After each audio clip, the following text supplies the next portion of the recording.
my gosh, this week. Why was that? What a week. Why are you so loud? Why are You know, so- that's literally what probably everyone thinks about you.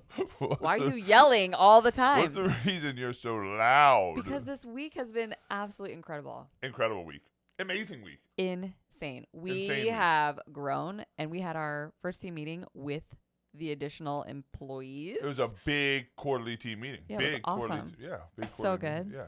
Anyways, I don't know. It was There an were a lot- awesome week. There were a lot of people here. It was Yeah. loud. It was craziness in this office. Yesterday, when everybody was here before they left, Yeah.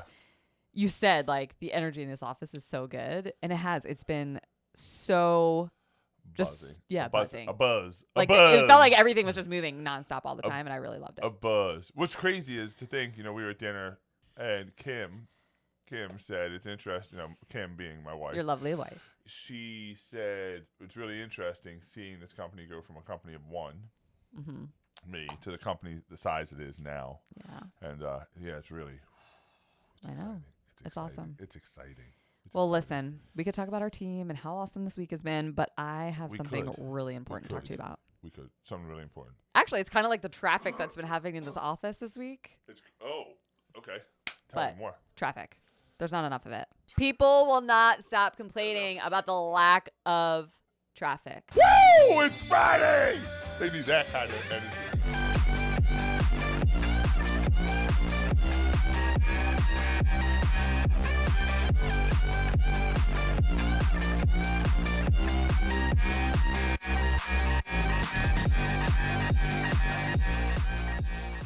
What's interesting to bring this up because I had this whole philosophical debate with a leadership team that shall remain nameless.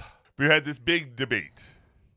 What is the builder responsible for and what are the sales professionals responsible for? This was the debate. So, I love a whiteboard. I can't pass up a whiteboard. So I was like, let's take it to the whiteboard. So I did. Let's take it to the whiteboard. First you say debate, then you say whiteboard. And it's like this is my love language. Whiteboard Yeah. and debate are my love language. Yeah. So anyway, so I split the whiteboard in half. And I put builder on one side, sales professional on the other side. I said, what are we being builder, I was playing the builder side, what are we responsible for, obligated for? What do we have to do? What do we have to give? What do we have to equip the sales professionals with? Got to give them a model home or a sales center. Done. You got to give them a computer, technology, great. You got to give them a CRM system, good. You got to give them a product. You got to give them a product. You got to give them a product sales. You got to have some land, some lots, some homes, or whatever to sell. You got to give them coaching. You got to give them leadership. We just created a whole list. And somebody said, you got to give them leads. But wait. Okay. What's the salesperson responsible for? Well, the salesperson, this is what this person does. The salesperson has to convert the leads. Wait. Okay. So then I said, what type of leads? Are they converting? What type of leads does the company have to give them? Well, they have to be good leads. I said, all right. What type of good leads? The ones that are ready, willing, and able. They got to be good leads. Okay. So you want the builder. You believe the builder's responsibility is to give you all of the equipment, all of the product, all of the training, all of the coaching, and all of the leads. And not only all of the leads, but the leads have to be ready, willing, and able. And you have to convert the ready, willing, and able. Yes. What do I need you for? What do I need a salesperson for?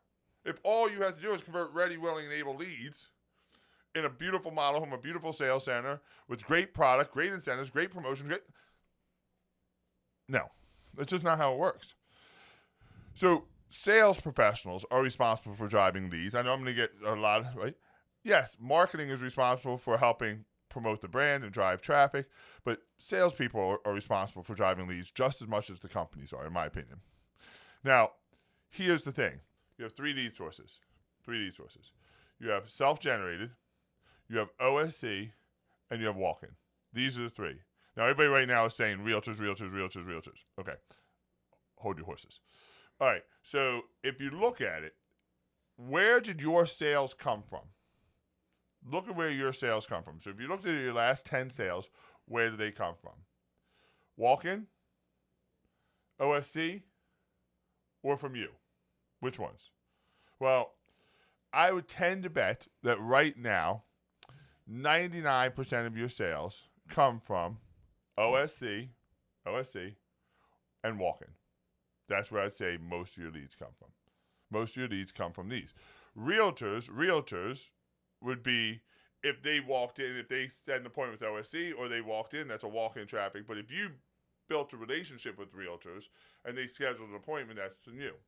So here's the challenge. If OSC doesn't set appointments and walk-in traffic dries up, the only generation you have left is you, and that's your lowest bucket. Why do you want to be dependent on other people to drive your success? We need self-generated traffic right now, and we need a lot of self-generated traffic. And I think the best salespeople right now are the biggest hustlers. They know how to market themselves. They're out there. They're spending the time building a brand, building a relationship. We've talked a lot about that over these last couple of years on these calls. But what are we doing to generate traffic? I don't want my livelihood to be dependent on somebody else. So if you're the only one if you're not generating traffic, you're putting a lot of hopes and prayers into what?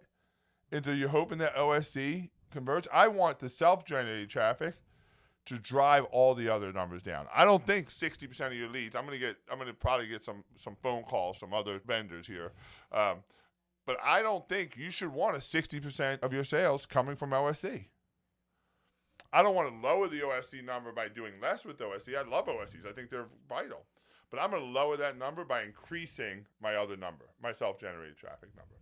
When you have a self-generated traffic sales number above 50% of your sales come from self-generated, now you can say you're a successful entrepreneur because you're taking control of the things you have to control. I think we've just gotten into this thing where we think somebody else is responsible for driving our sales. And I think a lot of builders have bought into that. And I think there should be a debate or a conversation with your sales teams. If you're a salesperson listening to this, I think you should have a conversation with your sales manager. Who's responsible for what and at what percentage? How much of the traffic generation is dependent on the salesperson and how much is dependent on the company? I think that should be a very transparent thing. We expect you to generate 70%, 30%, 50-50, 100-0. Like, what is it? Set the expectation of what you believe our sales should be self-generated. And to me, I think if you want full freedom and you want to be liberated from the fears, get your own traffic. Go out there, hustle, build relationships with realtors, build relationships with lenders, build relationships with the community. Do everything you can to drive traffic. But if you're sitting and waiting at a model home or a sales center for people to deliver traffic to you, you're putting a lot of hope into somebody else. And to me, I wouldn't risk my family's meals and put it in somebody else's hands.